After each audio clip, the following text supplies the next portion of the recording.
Welcome to the Menopause Stories podcast. I'm your host, Dr. Tamara Beckford, founder and medical director of Truly Balanced Wellness Care. This is the space where we stop the guesswork and start the optimization. We're pulling back the curtain on that midlife hijack and giving high-achieving women the clinical roadmaps and unfiltered stories they need to reclaim their edge. Let's get into today's story. Our wonderful guest today is Dr. Erica Bove. And Dr. Bove, give us a quick overview about yourself and also the leadership or even any executive roles that you've had. Absolutely. Dr. Tamara, thank you so much for having me on. I think I've always been a leader. Like, I remember back when I was the captain of the cross country team, and over the summer, I was like, come on, guys, let's exercise in the hot 90-degree weather so that, when September hits, we're going to be like the best team possible. I think back to my time as, like really organizing people for sports. And, I was the valedictorian. I ended up being the state champion for track. I don't know if you knew that about me. Yeah, the 3,000-meter race, I won that for my state. So, I think that I've always been a person who has been driven by excellence. If I tried to do something and it wasn't to my standards, the best I thought it could be, I've always been a person who strove to make that better. I think that's really important. When going to college, I was a great books major where I got to study philosophy, humanities, all those things. And I went to medical school. I was at the top of my class in medical school, got into all the honor societies, humanism and AOA and all those things. And then was able to get into my top choice OBGYN residency in New York City, also matched at my top choice for my fellowship. And I mean, these things are competitive, right? But it's like this sort of Absolutely. pattern of I always push myself to the hardest and it panned out, right? I just like you work hard, you get what you go after in life. And that was sort of what the message that my parents instilled in me and I took very seriously. Mhm. So I became a reproductive endocrinologist, which I was very grateful to do that. For those who don't know who are listening, a lot of times that you and I talk, we're in the medical space. Yeah, that's right. This term reproductive endocrinologist makes sense to us, but for those who are Yeah. new to this, let's give a quick little overview what a reproductive endocrinologist is. Absolutely. So it's a person who's gone to 4 years of medical school and then 4 years of an obstetrics and gynecology residency training program. I did mine at Mhm, Columbia in New York City.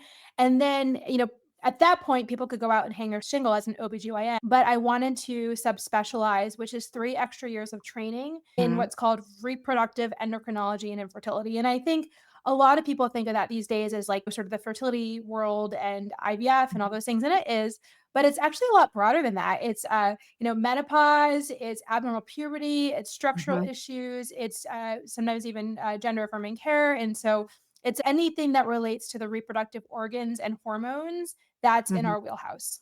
Nice. So Yeah. you have been doing that for many years, and while being a reproductive endocrinologist, you've held leadership positions in Yeah. that space as well, right? Yes. And so my first faculty job out of training, I was asked to be the director of REI, so reproductive endocrinology and infertility Mhm, education for medical students and the residents. And that was, I mean, quite the honor. So developing curriculums and really like revamping things and really helping people to excel at the highest level. So that was really my first leadership role as faculty.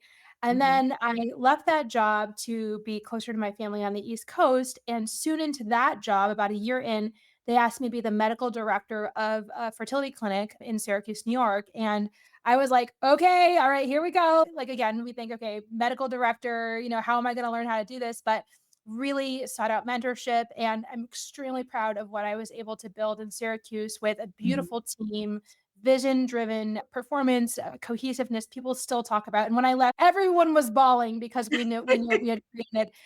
So I learned a lot about that, about how to lead a team, how mhm, to create a culture of excellence. And really, it was a win because everybody enjoyed going to work because we knew what we were creating. And the mhm, patients benefited. Everybody knew them by name, and people could just feel the excellence, the team culture that we had created there. And I'm still to this day very proud of that. So that was my next leadership role. I was in that for about 3 years, but then I decided to go back to academic medicine. And mhm, as soon after I started that job, they asked me to be the fellowship program director. So that's for the people who in their 4 years of OBGYN residency and they're doing subspecialty training. And so I mhm, currently serve in that role as the fellowship director. And then somewhere along the line, I decided to form my own coaching practice. I'd say probably circa 2022. I'm founder of Love and Science Fertility, where I help high achieving women to build their families. with confidence and compassion and community, basically women for whom the fertility treatments are not working. And we do a Hmm. lot of mindset work and I bridge them to parenthood, which is just such a beautiful. So now I'm the CEO and founder of that company as well, which is, really taken off. It's been very successful and pushing the boundaries of being a team leader in that role as well. Lovely, lovely. So as you can see, you have been in this space where there's this formula that you've had, right? Hard work in, results come out. If the results aren't coming out, put some more hard work in, and then the results will come out. So now we're in this space where sometimes you notice that your body might not have been following set protocol. So when was Yes. the first time that you can think about when you just noticed that something was off? And what was it that you noticed that was off? Yeah. So it was during COVID. I distinctly remember I was at private practice, so I had a very busy patient load. And I remember looking like it was not uncommon for us to review the results of like 40 or 50 patients in a day. But usually I could handle that, no big deal. Boom, boom, boom. I'm very good at making quick decisions, right? I'm well trained, no big deal. But I remember looking at this list and it was like fuzzy and I was second guessing myself and like, did I sign off on that patient? And it felt so clunky and fuzzy. And I was like, what is going on? I'm caffeinated. I think I slept okay last night. Why can I not concentrate? And that was very disconcerting to me. Wow. So when you started to do that, what would you say that it felt like in your spirit? What were you feeling Oh, other than, wow, something is off. Why can't I concentrate? What eventually did it do to you as a yeah, that's a, person when you think about yeah. you as this top leader who's always been able to put in effort and get like superior results? What was that? Well, I was very frustrated, right? Because Mhm. it wasn't me. I just was like, I know how to do this. Like, what's going on? Like, very disconcerting. And I think over time, because it didn't get better, it started to erode my confidence. I started Mm. to really be like, am I not the doctor I thought I was? Like, why can't I just execute like I used to execute? Like, I'm Mhm. weak. I'm not good enough. And Mhm. those thoughts over time really started to eat away at me. Wow. Would you say that was the only thing that you noticed? And when did you start to realize like, wow, this is possibly brain fog?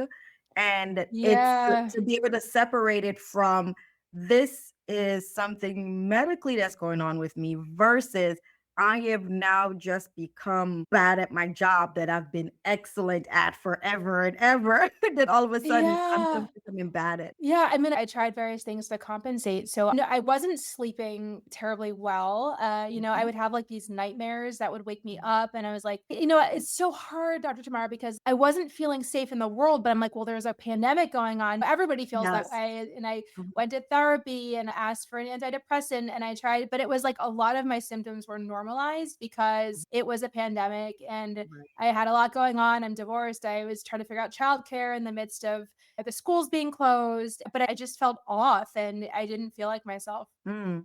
It's so Yeah. interesting that when you get to that phase, that there's so many signs out there, but we don't look at the signs and acknowledge these as Yeah. signs. You're in your mid 40s. Yep. You are an OBGYN. For You God's are a sakes, reproductive endocrinologist. So the hormones that's are, the core of my whole storyline is that this is what I do for a living. yeah, Yeah. but we it's hard for us to look at ourselves when you're in that state because it was easy to be if you had a patient come to you and said, Dr. Erica, ABC, and I'm noticing that I'm not sleeping well, I'm noticing that I can't execute as well. How long would it have taken you to add that up? Oh, I'd be like, "Oh, we should give you some estrogen. We should see what's going on." Obviously run some labs first, but I take my patients seriously. And when you Mhm. notice this constellation of like irritability and poor sleep and mood changes and the weight creep, we haven't even talked about the weight creep, and I'm like, I am going to the gym. I am lifting weights. I am doing everything I'm supposed to be doing. I eat healthy. I don't overeat. Like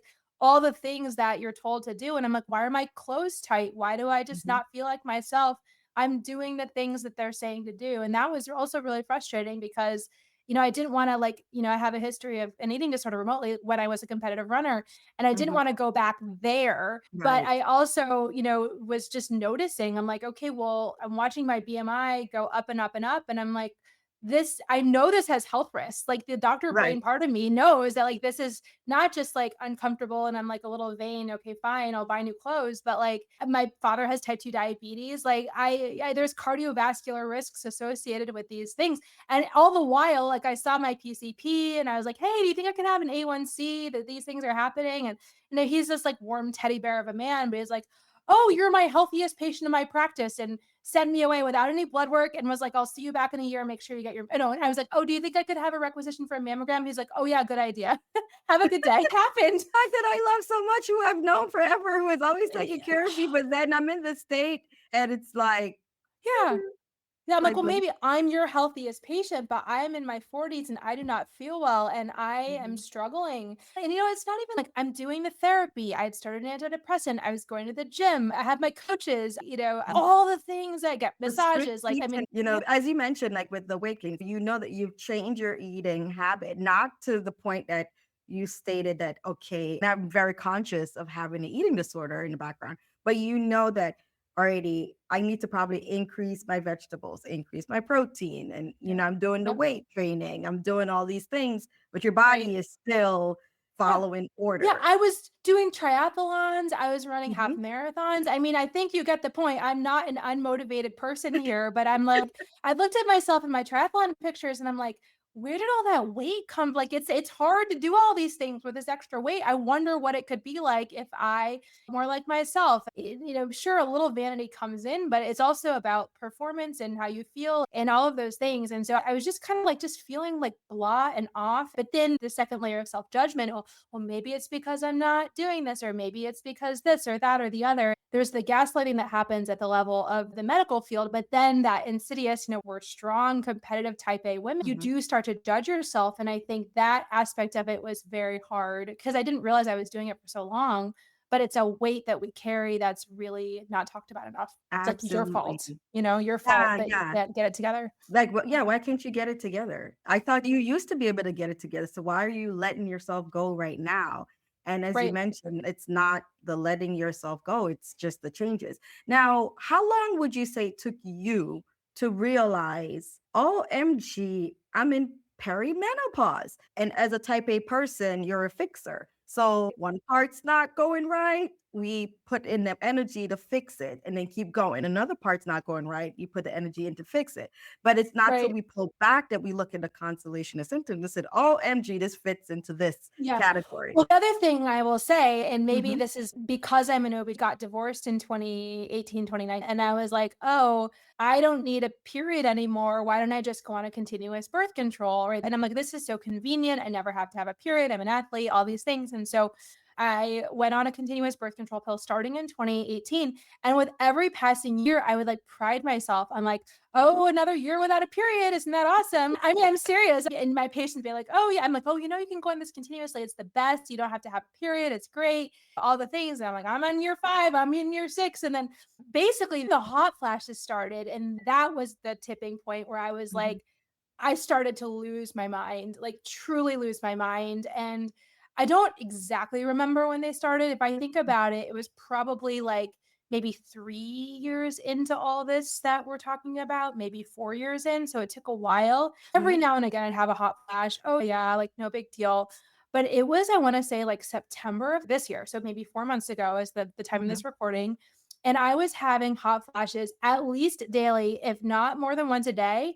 And one Wow. of my triggers, and Mhm. again, my analytical brain, drinking a hot cup of coffee in the morning, which I adore. That is like my ritual. I start the coffee, I meditate, right? I Yeah, that's savor the your morning coffee. routine. That is my morning routine. I could not get through having a hot cup of coffee without breaking out into this debilitating sweat. And, or like, at night, a hot cup of tea. All of a sudden, they're like, Mommy, why are you sweating? And I'm like, just this whole, like, but it felt like my body was not my own anymore. All of a sudden, I was like, oh my goodness, I am desperate. Like somebody has to help me right now. I cannot live like this. I was in meetings, right? And beyond the Zoom, like, we are now. And all of a sudden I'd break out into hot flashes and sweats. And I'd say to either my patients or my clients, I'd be like, oh, hot flash, you understand. And it's great because most of my clients and patients are in their 40s, just like me. But it was kind of like embarrassing. I'd be like Mhm. wiping the moisture off my face. People could see it. I have my Mm. ring light, which provides such good lighting, but amplifies all the But sweat. amplify. And I just like, I can't even describe, I don't even have a word for how out of control, like desperate, debilitated I was by this experience. And I was like, okay, I must be in perimenopause now because again, the other symptoms I could sort of explain away, everything else. But when the hot flashes started, I was, and again, no period data. Like I have no data because I've ablated my period for the last 7 years because I'm such a smart OBGYN, right? I started to lose it. And I just started like psychologically, mentally, physically. I was in a bad place.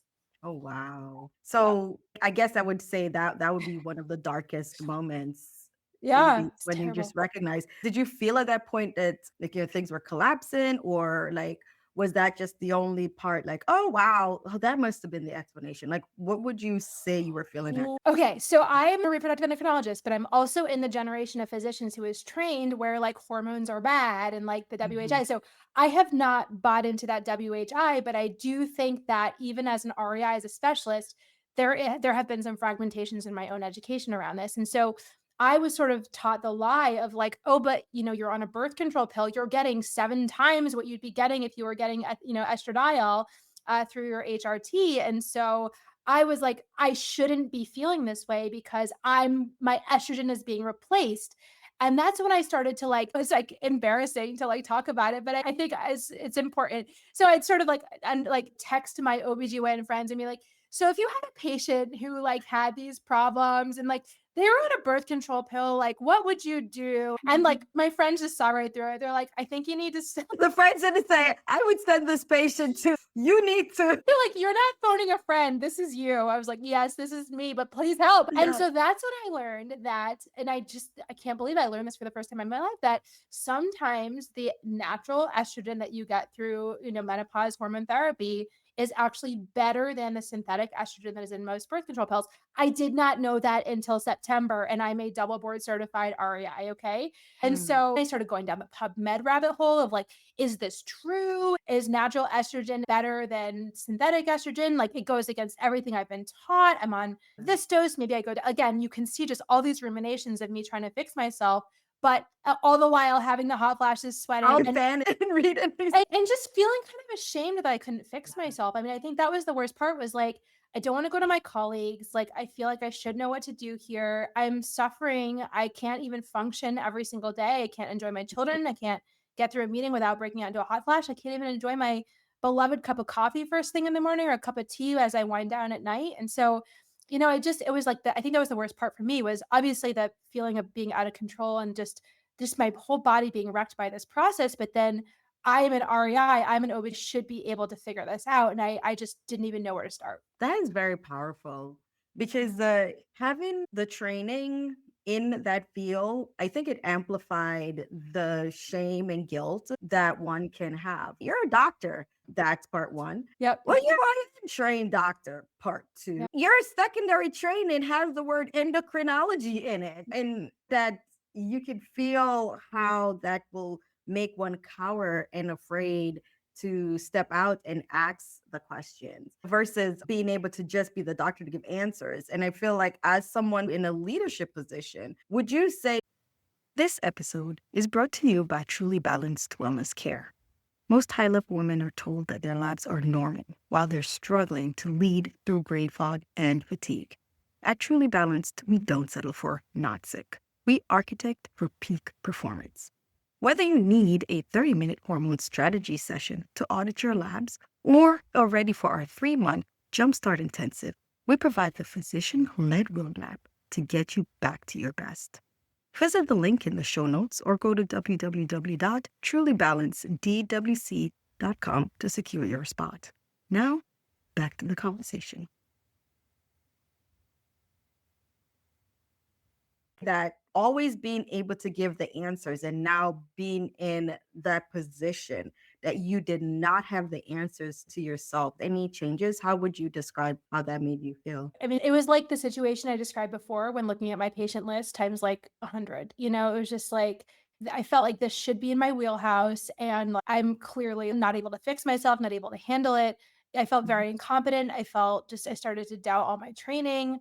Wow. Just these things like erode at you. And all the while not sleeping well at night, having more nightmares, feeling like it's like this combination of the physical symptoms that are really awful and then the emotional weight of that and what that does. I honestly don't know what's worse. It's the combination is truly, I would even say deadly. I mean, thankfully, I was not personally suicidal, but I see how people can get there because it's just this identity shift, complete lack of sense of self. Don't know Mhm. what's real. You're trying to grasp at straws for things. You feel ashamed. It's like, if we're supposed to be these strong, confident, powerful women, I just felt like a shadow of myself. And this, like, I felt very incompetent, which for me, like a lot of where I derive my identity, like I lift weights, I look at the gym, again, not that it's like ego driven, but like I'm like, even No, today, I part of left your my weightlifting identity. class. I'm like, I am so strong. I crushed that workout. I feel so confident. I feel like I can do things in the world. But it's like that just being like cut off at the knees and Mhm. like losing all my sense of agency. Wow, that's Yeah. very powerful. I really love that you're telling the story because there's so many of us who will be able to identify ourselves within the story of being so strong, being so powerful, priding ourselves of being strong and powerful. And Yeah. then, in this phase of our life where you're feeling like a shadow of yourself. So we definitely can identify. I have a couple questions. Before you even hit this phase, right? This perimenopause, menopause phase, what would you say was the lie that you might have told yourself about perimenopause and menopause? And it could be related to either hearing from family or a preconceived idea that you had about this phase in life, or something that even preconceived secondary to the fact that, we had this one day training in med school that like, oh, menopause comes in blank. What was some of the preconceived lie that you think you had? Yeah, I mean, I think the biggest one for me was that I should be able I was like, "Oh, yeah, I've, like, figured out my birth control, so when it comes to that time of life, I'm just gonna do X, Y, Z, and I'll glide right through." Like, I truly thought I would be the driver of my care for the menopause, and, like, when I couldn't do that, it made me feel really terrible. So it was like, I thought, "Oh, I've got this. I'll just tell my doctor what I need, and then we'll just sail on. I'm not even gonna be affected by this transition because I know what to do. I help people with this all the time." And then when I was truly experiencing the symptoms of it and didn't know what to do and was getting worse and worse and worse, that like disconnect was really, really hard. I can imagine. Wow. Yeah. So I have another wonderful question because this has been like a powerful lesson, within oneself. It's a journey, but it's a lesson nonetheless. What would you say was the most difficult part of this lesson? If you could look at this perimenopause season for Mm, you, because right now you have made it through. You have been able to get your hormones and, get it to a state that you're feeling balanced enough to be yeah. able to say, okay, now I'm back to the doctor that I know. What would you say was the lesson that perimenopause or this menopause season taught you?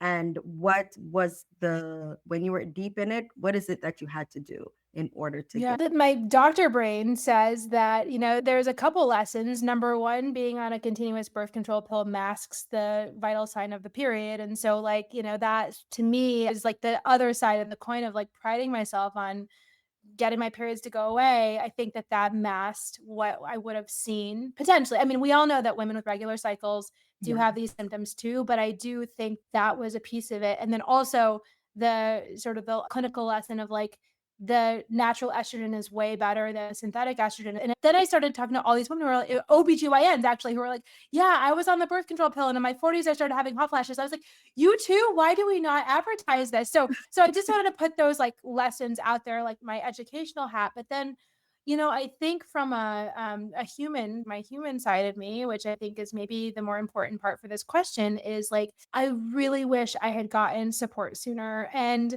it's so hard because I think we live in a world where a lot of our own people are not well trained. And a lot of people say, oh, that's just the way it goes when you're in your 40s, or, like my primary care doctor, who's a really nice man, but like had no clue of like what I actually needed. And so maybe like advocating a little bit more for myself, maybe connecting the dots for myself sooner, because like I said, this has been like a 4-year timeline.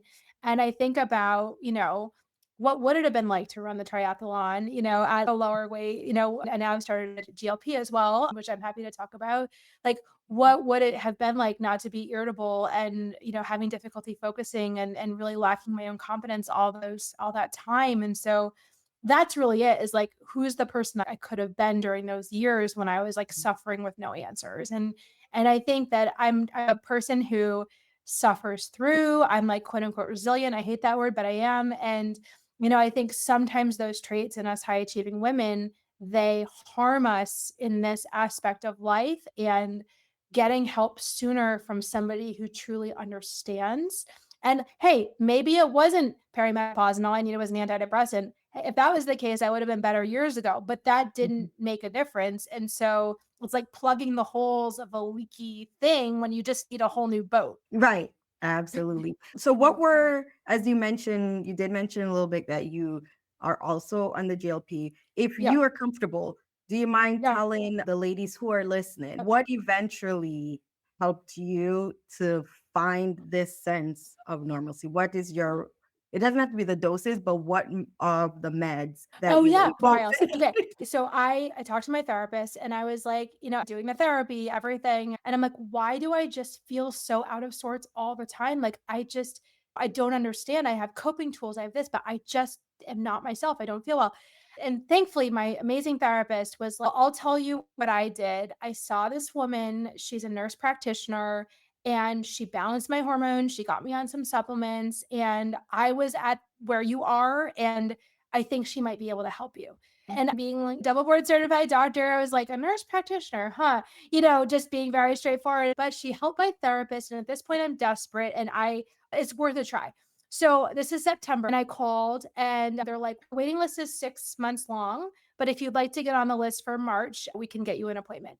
It was really interesting.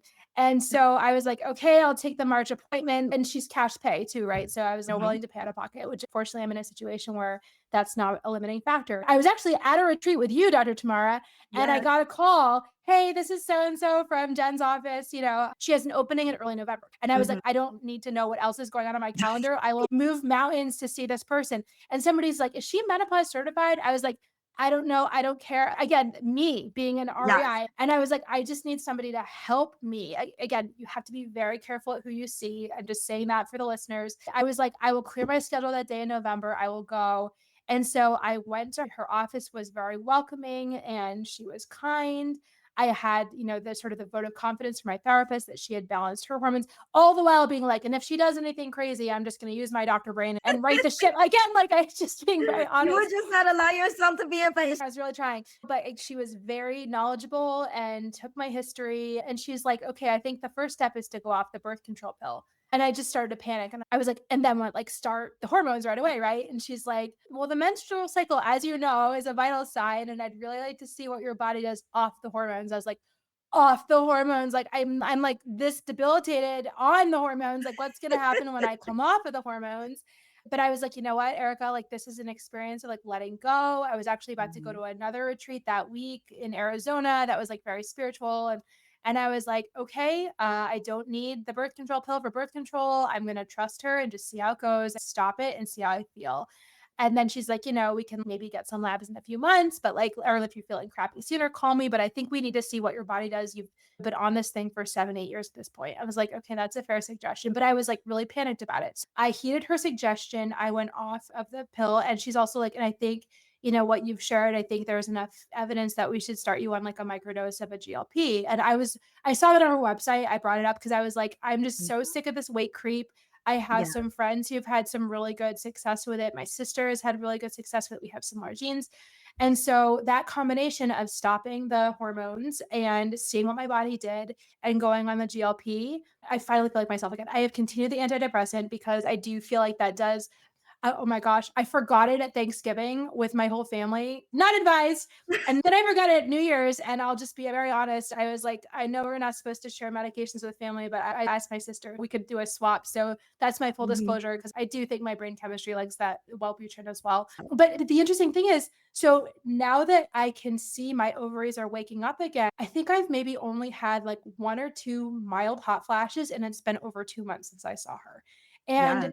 I think at this point, again, my doctor brain can't turn off. I think that my ovaries have enough function now that my ovaries' own natural estrogen is the right estrogen that I need in my body at this point, not the synthetic stuff. If I do, and I'm sure I will, flip over into the hot flashes at some point, or even if it's the symptoms that we described before, like the irritability and the poor sleep and all those things, I will be the first one to say, okay, I need the Micro 17 beta estradiol, give me the patch, give me the, whatever. But my own ovaries, I've had a couple periods, since that time, which tells me my ovaries they're still functioning with enough estrogen that the hot flashes have gone away and my symptoms have gotten better. And like, I truly feel like a new woman combined with the GLP and, slow, Mhm. steady weight loss and being at the gym, running faster, being mindful of protein, lifting more, lifting heavy, like all those things that make me feel strong and confident. My clothes are fitting in a way that makes me feel better about myself. And again, I'm very cautious to say because I know that all bodies are beautiful and everything, but like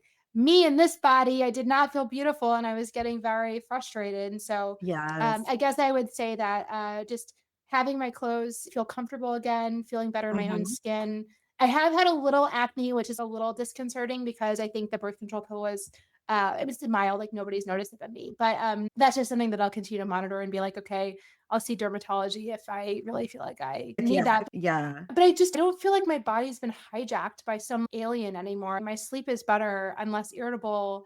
I can drink a cup of coffee without breaking out into full body sweat and needing to change my clothes. There's so many things about my life and my brain and my body and just being in this world after this has been 2 months where I'm just like, okay, I'm on a much better path and I'm starting to feel like myself again. I sent in my resignation letter to my current job, which was a very well thought decision. But I also knew that I couldn't make that big decision for my career in a Mhm. state where I was also feeling debilitated and desperate and at the mercy of this thing called perimenopause. So it's given me more clarity as a leader to be able to make the decisions I need to make. I also gave up alcohol, and I don't know how that is. Again, I'm not saying that everybody needs to do that, but I've been thinking about it since 2024. I knew I had a lot of big decisions. I knew that it made my hot flashes worse, especially at night, my sleep worse. And so at the end of August, I gave up alcohol and actually really haven't looked back. I did have one drink at a conference in October and I didn't sleep and I had hot flashes. And I was like, you know what? Like, it's not worth it to me at this point in my life. And that has also made me feel a lot better too. Yeah. Wow. This is a Yeah. great transformation. And, I'm glad that you brought up like the GLP as a part of this process because we Yeah. know that during this perimenopause period, there's so many fluctuations in our hormones and we start getting closer to our insulin resistance and the weight starts to creep up and our bodies are, as we said at the beginning of this whole process, the input and the energy and all that you're putting in because you're not the type of person that had the sedentary lifestyle. You're doing triathlons No. Yeah. but you're still noticing this change that's happening. Your body is not responding. I love the way you described it. My body's been hijacked. Yes, and you took it Mhm. back. You did like one of those Liam Nielsen. You're like, Yeah. and you went and got it back. So I have my fun question as we end, and I do want to thank you in advance for coming on and telling your story, your menopause story with us. Alrighty, so what song would you say describes the soundtrack of your life during this part of the journey when you were just going through it and it was the deepest part? Oh, A World on Fire by Sarah McLachlan. Sing a little bit of it. And it's more than I can handle. But I did feel like, I mean, like my skin felt like it was on fire, but like my Mhm. world felt like it was on fire because Yeah. everything felt like it was burning down. And I think now, if I were to choose a song that resonates, Mhm. it's Unstoppable because I really do feel like Ah, now that I'm back, I have my 40 something year old wisdom. I have my physiology back. I've got my body back. Again, I know we can't defy aging entirely. I know that, but like, I also don't think we can normalize this, especially when we're still often in the peak of our lives.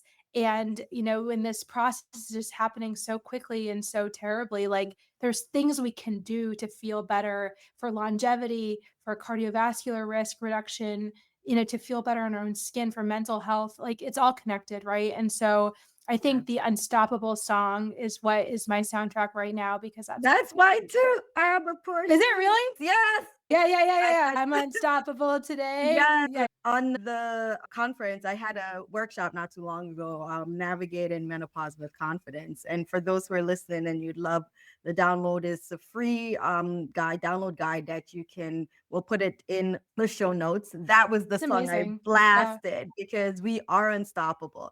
And, as you mentioned, Dr. Erica, we have so much still going on. We have the wisdom of 40 plus years for those who are in like menopause itself, and you might have been going through it or started in 50 years. You have the wisdom of 50 years. Can you imagine just being able to tap into all that you have, being at the peak? Because what this thing called perimenopause and menopause does is it pulls you from the peak of where you are. It throws in a lot of insecurity. It throws Mhm. in a lot of hijacking of your body. It has you questioning who you are. But this does not have to be so. There are ways for you to be able to get back to that point where you are at the top of the mountain with the years of experience so that you can crush that position that you're in, crush those decisions that you're making, crush this thing called life, and be, like you said, almost not even almost be like the song, like, Yep. be a Porsche with no brakes. Shout out to one of my friends who's head of one of the Porsches. Shout out to her, but you could be like a Porsche with no brakes. And all of this is That's right. possible. And that's why I have this thing called our menopause stories, where we are letting our ladies know that going through this portion in life, you can do that with confidence. You can do it with grace. You can do it being unstoppable. And you don't have to just push through it and just wait until this thing passes. And it's okay if it takes you a little bit to capture, but I want to list you to listen to these stories and find, am I having some of these same things that these women are talking about? Is my doctor unable to recognize it? Do I need to bring this up?